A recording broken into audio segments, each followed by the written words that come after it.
saya ingin Pak Matius bercerita sedikit nih. Ya. Orang nggak tahu Pak Matius sekarang di mana, ya, propertinya apa. Ya, 94 saya sudah bangun apartemen, kemudian saya bangun gedung-gedung di Medan, termasuk mall, yaitu Millennium Plaza. Terakhir kita jual ke Alpha Land ya. Saya pernah sukses besar memegang proyek Gria Riatur Indah. Sebagai seorang marketing, tidak boleh ada musuh. Dan tidak boleh menjelekin produk orang lain. Kita boleh bilang kecap kita nomor 1, tapi jangan jelekin kecap orang lain. Iya. Assalamualaikum warahmatullahi wabarakatuh. Selamat pagi, salam sejahtera buat sahabat Koridor.tv dimanapun Anda berada. Pagi hari ini kita sengaja datang, ini menyatroni markas. Kalau nggak kenal nama dia, rasa-rasanya kita belum bicara bisnis properti. Beliau Pak Matius Yusuf. Pak Matius, saya lagi pengen tahu apa yang bikin Pak Tri Pak Triatma tertarik untuk mengajak Pak Matius untuk juga bergabung. Bagus, pertanyaan sangat bagus. Pada saat pertama, kebetulan Pak Tri ikut hadir ya di Menteng, di apartemen Mentengnya, dan Pak Tri melihat bahwa saya mengajar bagaimana menjadi sales dog, menjadi saya katakan seperti anjing. Ya. Anjing itu ada 5 macam yang saya sebutkan. Pitbull, tidak pernah gonggong tapi gigit. Marketing itu jangan banyak ngomong, yang paling penting gigit. Ada celana yang dikoyak atau daging yang diambil, itu namanya booking fee ya. Pada saat itu saya katakan kita harus jadi pitbull. Kedua, golden retriever, ketika lihat warnanya emas, pelayanannya bagus tapi tidak bisa closing. Dia hanya mengatakan bahwa belum waktunya taking order. Dia merasakan perasaan orang, ini anaknya mau sekolah, ini besok anaknya perlu uang, jadi dia gak jualan lagi. Itu golden retriever. Jangan juga seperti poodles. Poodle itu anjing yang harus masuk dikeribuin ya, harus masuk salon. Itu gak cocok. Itu cocok jadi SPG, sales promotion girl ya. Kelihatannya pahanya tinggi, blusnya rendah ya. Menurut saya itu poodles. Kita jangan jadi chihuahua juga, gonggong aja, gak bisa gigit. Banyak marketing yang modal bacot aja, modalnya bacot aja, ngomong aja, gonggong aja, tapi nggak bisa gigit. Pada saat kita mendekat dia yang lari gitu. Karena apa tuh? Karena dia merasakan dia hanya kuasai data, tapi gigit nggak bisa. Gertak boleh, tapi nggak bisa gigit nih. Kita mau seperti pitbull, gak pernah gonggong, jangan coba-coba masuk ke karangan dia, langsung digigitnya. Nah itu lebih penting, itu marketing. Jangan juga jadi basehound. Basehound itu anjing sosis. Anjing yang kakinya pendek, telinganya panjang, matanya sedih. Kalau bisa selalu minta tolong sama orang, Pak belum makan siang, mau beli buku, mau ini. Itu tidak perlu marketing properti seperti itu. Marketing itu adalah jual profesional. Nah, apa yang Pak Tri lihat itu pada saat itu saya katakan closing itu equal dengan activity. Semakin banyak aktivitas, maka sebagai banyak closing. Itu kunci. Itu berbanding lurus. Closing sama dengan activity, semakin banyak aktivitas, semakin banyak closing. Pada saat itu langsung Pak Tri tertarik supaya saya gabung, padahal saya cuma motivasi mereka, saya hanya mengajar mereka jadi marketing. Nah, jadi itu kurang lebih. Itu jabatan saya langsung dikasih direktur marketing di CBD Fluid ya. Itu proyek pertama CBD Fluid. Proyek pertama CBD Fluid. Kemudian 3 bulan kemudian saya diminta masuk ke Ancol karena Ancol Marina itu susah jual. Dan saya juga masuk. Kenapa susah jual Pak di Ancol? Ya mungkin mindset juga kembali. Satu, karena Ancol dulu pernah join sama orang, pernah kembalikan uang orang. Oh, kena proyeknya, propertinya ya? Betul. Kedua kali, Pak Tri sendiri merasakan pada saat dia launching, hanya jualnya cuma 7 unit dalam 3 bulan. Maka Pak Tri gak yakin nih 2.300 unit gimana jual.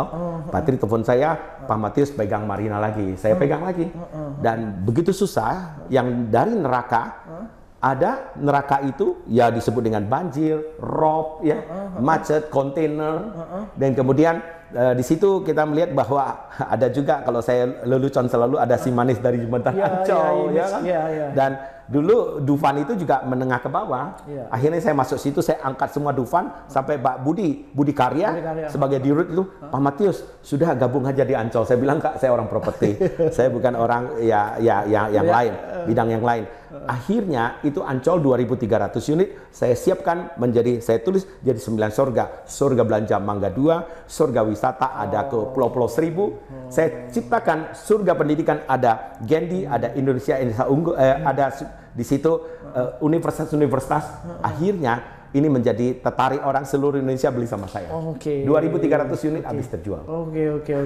Jadi gimana kepikir untuk membalikkan image itu tadi? Iya, itu memang harus betul-betul all out. All out artinya kita harus melakukan extra effort. Melakukan lebih banyak. Pagi-pagi jam 5 saya sudah sampai. Saya lihat orang lagi olahraga, lari ya di pinggir laut. Saya lihat orang rendam di air laut dapat ozon. Wah, ini surga kesehatan. Ya, surga kesehatan saya dapat lagi gitu. Nah, menurut saya semua properti bisa dijual. Kita harus lihat. Dan kita melihat dari pagi, siang, sore, malam, kalau perlu tengah malam, kalau perlu subuh-subuh. Apa yang kita lihat di situ yang bisa kita jual? Ya sama dengan orang kalau setrika baju, bolak-balik, pergi-balik akan dapat sesuatu. Akan dapat soul-nya. Kalau enggak, kita langsung pegang satu properti, kita langsung jual, nggak ada soul-nya. Kalau nggak ada soul itu susah jual. Karena kita harus ada soul-nya, ada ruhnya, bahwa kita menjual sesuatu itu dengan ruh kita nih. Yang kita lihat di lokasi itu ada sesuatu yang berbeda ini. Lari pagi, ya kita siapkan setiap minggu, saya siapkan sarapan pagi, bubur. Ya karena budgetnya terbatas, maka buburnya saya encerin. Yang lari pagi tanya, Pak buburnya kok encer banget? Kan baru olahraga, gak boleh kental-kental, gak boleh. Nah padahal budget kita terbatas. Maka saya di Podomoro pada saat itu saya susun bahwa setiap kali angka yang keluar berapa, mau launching, mau gathering, mau roadshow, silahkan. Harus 100 kali kembali. Keluar 1 juta, harus jual 100 juta. Keluar 10 juta, harus jual 1 miliar. Begitulah selanjutnya. Dan kalau mau keluar 1 miliar, budgetnya harus jual 100 miliar. 100 miliar dalam 1 tahun. 15 hari sebelumnya kan kita udah gerakkan, dan 15 hari sesudahnya. Karena dampaknya. Itu biasa 1 bulan, harus capai 100 kali, yaitu namanya 1% bisa harus kembali uangnya. Kurang lebih seperti itu Pak Indra. Mungkin Ancol termasuk proyek paling menantang, nggak? Ada yang Ancol paling menantang, kedua Kalibata paling menantang. Karena Kalibatanya itu adalah jumlahnya banyak, dan view-nya itu adalah view kuburan. Banyak kita roadshow, orang tanya, itu kuburan. Benar, itu Taman Pahlawan. Kita punya uang pun nggak bisa masuk.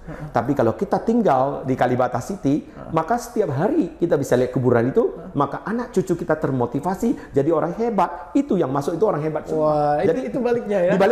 Dibalikin ya. Kita perlu dibalikin. Jadi kadang-kadang kita jual Ancol juga ditanya orang, Pak sebenarnya kepala naga ada di mana? Saya bilang, kalau Anda mengatakan itu adalah naga, suka-sukalah dia. Apa kepalanya di pik, di Pluit? Apa kepalanya di Kelapa Gading? Saya bilang nggak apa-apa. Mau dibilang di Pluit ya suka-suka dia. Dan ekornya pasti di Kelapa Gading, perutnya pasti di Ancol. Kebalikan, kalau kepalanya di Kelapa Gading, ekornya pasti di Pluit, perutnya adalah Ancol. Perut itu adalah tempat investasi yang menarik, saya bilang. Jadi dibalik aja. Gimana cara berpikir seperti itu, Pak? Ya tiba-tiba aja bisa. Bagaimana? Maksud saya itu yang orang mungkin nggak kepikir. Betul. Jadi orang cara pasrah. membalikkan pikiran seperti itu. Seperti saya jual office juga, ya. Saya jual office waktu di Jakarta Barat itu, sekarang dulu namanya Center Park Office. Saya habisin semua, APL Tower ya. Dulu orang tanya, ngapain office di Jakarta Barat? Office lah di Jakarta Selatan ya. Saya katakan, orang Jakarta Barat, Jakarta Utara, salah. Masa kantor di bawah tinggal di atas? Kalau turun ke bawah, kalau lagi berantem sama istri, pasti negosiasinya nggak bagus. Tiba-tiba kita lagi nego dengan orang luar negeri. Tiba-tiba anak kita turun nggak pakai baju, harganya turun lagi. Ya belum lagi banjir, belum lagi ini. Saya coba gerakkan sama orang ya bahwa lebih cocok sebenarnya office itu di office tower gitu. Bagaimana membalikkan itu nggak gampang. Seperti di Medan, Bapak bilang, kita jual apartemen, orang Medan bilang rumah saya gede-gede. Satu rumah saya 5.000 meter, 4.000, 1.000 paling kecil. Bagaimana saya bisa tinggal di 36 meter? Kita mindsetnya kita rubah. Bahkan sekarang yang sudah beli sama kita jual, sudah apartemen sudah habis. Banyak yang telepon saya, masih ada nggak? Kenapa kamu sekarang bertanya? Sudah habis. Sekarang sewanya luar biasa. Sekarang apartemen Mungkin di penjualan agak sedikit pelan, tetapi di nilai sewanya tinggi. Membeli properti, apartemen, harus cari sewanya. Bukan hanya capital gain yang kita harapkan, tapi yield-nya yang kita harapkan setiap bulan. Seperti apa yang dikatakan Robert Kiyosaki, jangan bekerja untuk uang, biar uang bekerja untuk kita. Tidur pun argonya jalan. Itu yang penting investasi di apartemen. Jangan harapkan gain-nya dulu. Harapkan itu adalah yield-nya. Sekarang apartemen. Ini bukan dari jualnya dong? Bukan. Kalau orang yang beli, tapi untuk disewakan itu bagus. Tetapi kalau mengharapkan keuntungan yang besar nanti dari penjualan, ya dari harga propertinya, menurut saya untung pasti untung, tetapi tidak seuntung landed. Landed pasti lebih naiknya, tapi landed sewain kan lebih rendah. Sedangkan apartemen sewanya lebih tinggi harganya. Sebenarnya ditambahkan yield dengan capital gain dengan yield nggak jauh berbeda. Jadi kalau ini pertanyaan itu, kalau kondisi saat ini beli apa? Menurut saya dua-dua boleh dibeli. Apalagi properti akan bangkit. Memang kalau kita lihat high rise building 3 tahun yang lalu saya katakan 5 tahun mendatang itu akan bangkit lagi. Karena properti itu up and down, up and down, up and down. Sekarang lagi down, tetapi akan up lagi 2 tahun lagi, paling lambat 3 tahun lagi. High rise building tetap naik. Terutama sekarang juga bisa jualan, bukan nggak bisa. Tetapi di posisi mana? Misalnya di Central Park. Karena ada 10 kampus di situ. Bangun 1 tahun lagi habis. Atau di TOD, Transit Oriented Development, karena dilewatin MRT, RRT, ataupun di situ banyak sekali transportasi, itu pasti bagus. Kalau dulu waktu di Podomoro kita bikin back to the city, sekarang kembali lagi di pinggiran nggak apa-apa, karena yang paling penting punya nggak TOD-nya. TOD-nya itu membuat dia gampang. Dia kemana-mana karena ada transit oriented development-nya di situ. Menurut saya sama aja. Baik dari situ waktu itu Pak Matius sudah di... Ya kita di Podomoro. Saya 2002 akhir, 2003 saya gabung. Tapi itu memang momen yang Podomoro betul-betul mendapatkan ini ya. Iya, karena saya katakan itu yang jualan pas. Ya Pak Indra, setiap krisis akan melahirkan the rising star. Pada saat saya bilang sama Yana Priyatna. Yana Priyatna ikut saya 8 bulan. Saya bilang setelah krisis ini Pak Yana akan jadi the rising star. Maka Bapak tulis di buku Bapak Property and Bank, Yana Priyatna adalah the rising star digital marketer, digital marketing. Itu bagus, benar itu. Memang anak muda harus memakai kelebihan-kelebihan, apalagi di masa yang sekarang digital dan menuju ke artificial intelligence AI ini harus diikutin. Kalau enggak, salah. Ini Pak Matius sudah masuk ke sesi yang selanjutnya. Saya bertanya sebenarnya tentang murid-murid nih. Terakhir saya tanya tentang aktivitas. Sekarang proyek-proyek yang lagi dipegang atau proyek baru atau betul-betul Pak Matius bangun proyek apa sekarang? Ya, kebetulan saya ada di MGO. MGO itu adalah Matius Yusuf Organization.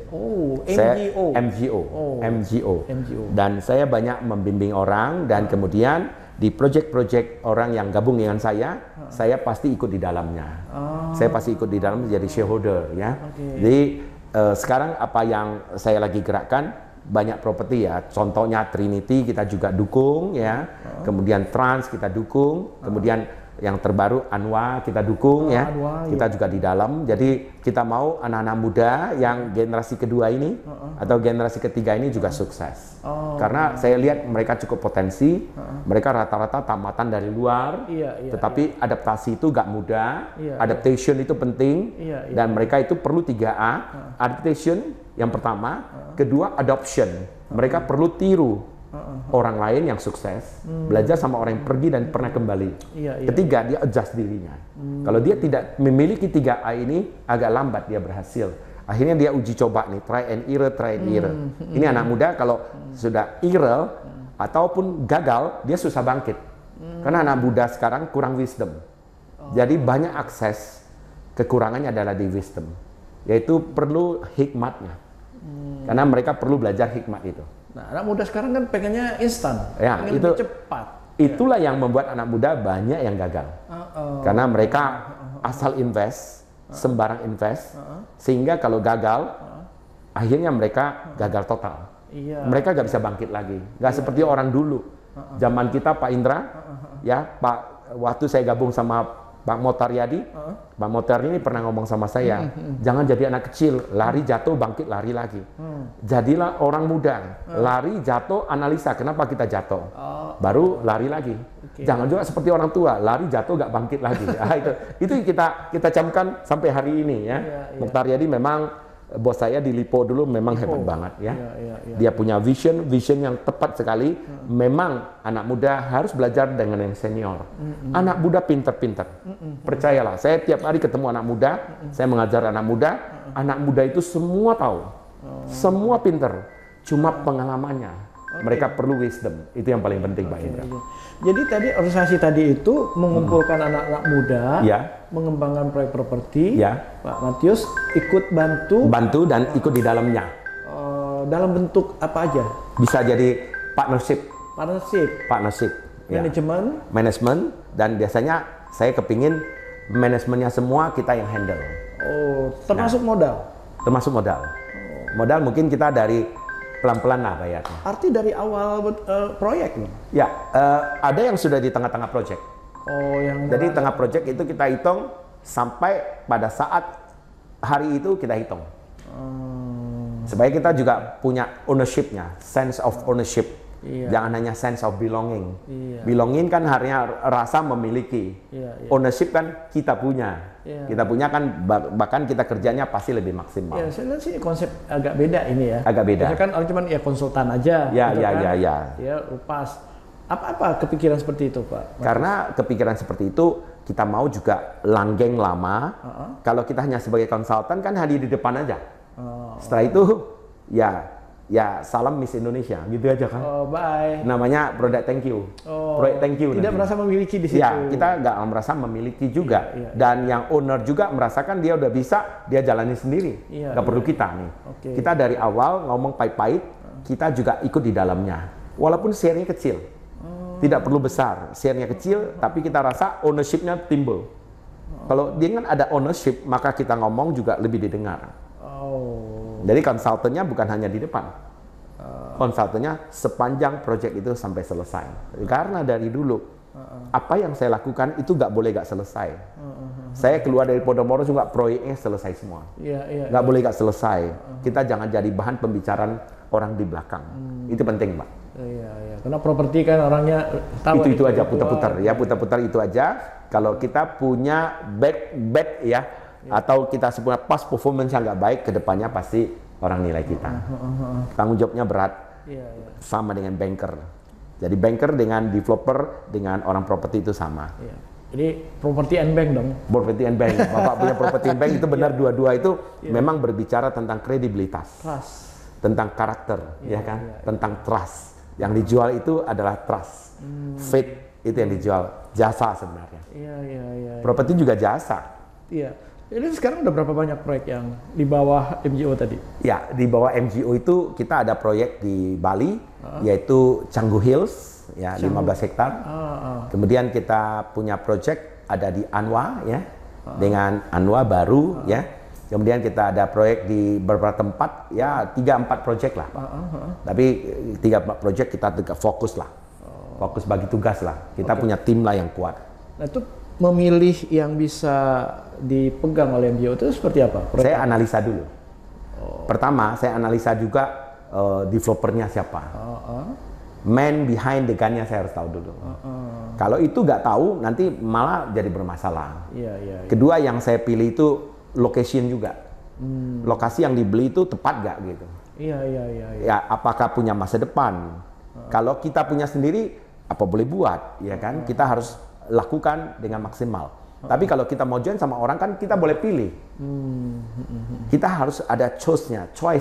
Tapi nggak pilih, landed aja, apartemen aja, itu nggak? Iya, biasanya landed lebih oke saat ini. Tetapi kalau dia sudah punya high rise, kita harus pikir lebih lagi apa yang bisa dilakukan zaman hari ini jual high rise. Karena hari ini jual high rise itu harus banyak promo-promo. Harus banyak melakukan sesuatu sehingga memudahkan orang membelinya, membuat orang tertarik untuk membelinya. Jadi kita harus betul-betul berani cut sedikit profit. Artinya bukan tidak untung, kurang untung. Biasanya untungnya 20%, sekarang jadi 10. Ya, itu saya percaya yang paling penting di properti adalah speed-nya. Speed, kecepatan. Gercepnya, gerak cepat. Dalam penjualan. Dalam menjual. Iya, dalam pembangunan juga. Iya, gercep tadi. Kalau lambat itu cost-nya tinggi. Properti untungnya nggak usah besar, nggak usah pikir 30, 40, 50% sampai 100%. Itu zaman dulu, zaman bapak kita.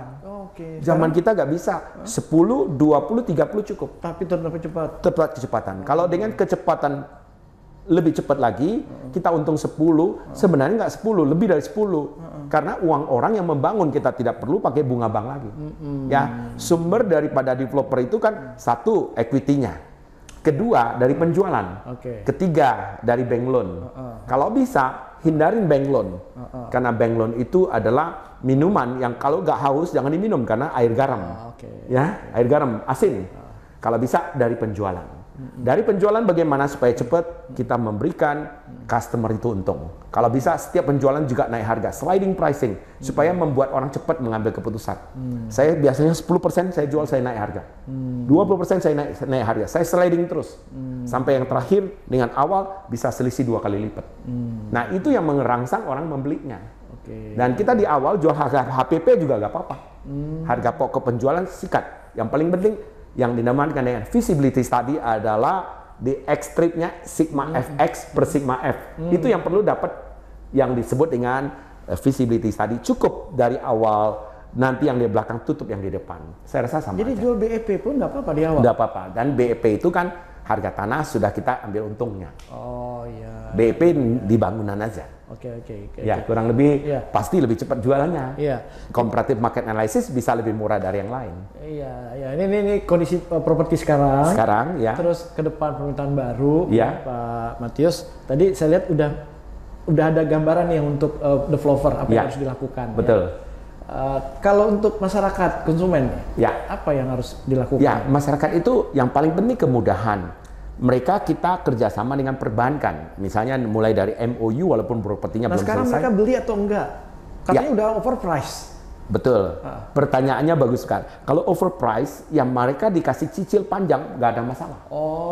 Overprice itu berbanding lurus dengan cicilan panjang, nggak apa-apa. Kalau kita dapat cicilan panjang. Tapi benar menurut Pak Matius udah overprice sekarang? Overprice itu adalah produk-produk yang tertentu aja, Pak. Nggak semua. Biasanya kita harus CMA juga, Comparative Market Analysis. Biasanya saya hitungnya gampang sederhana, A tambah B tambah C bagi 3. A itu NJOP, B itu kiri kanan, C itu feeling kita. Kiri kanan itu pesaing? Ya, pesaing. Kemudian C itu adalah feeling saya. Kalau saya punya uang seperti ini, saya mau beli nggak? Bagi 3 pasti tepat itu. Nah, jadi dengan kecepatan itu kita tahu, kita harus jual seperti apa. Mungkin kita mulai dari awal lebih murah lagi, karena barang kita juga belum ada. Barang kita belum ada, jual lebih murah gak apa-apa, menurut saya. Jadi jangan berpikir dari awal untung dulu. Dari awal laku dulu. Kalau dari awal laku 50%, tutup mata itu 50% lagi gampang jual. 30% aja jual di awal, itu sudah gampang proyeknya. Kalau dari awal jualnya cuma 3%, amsyong namanya.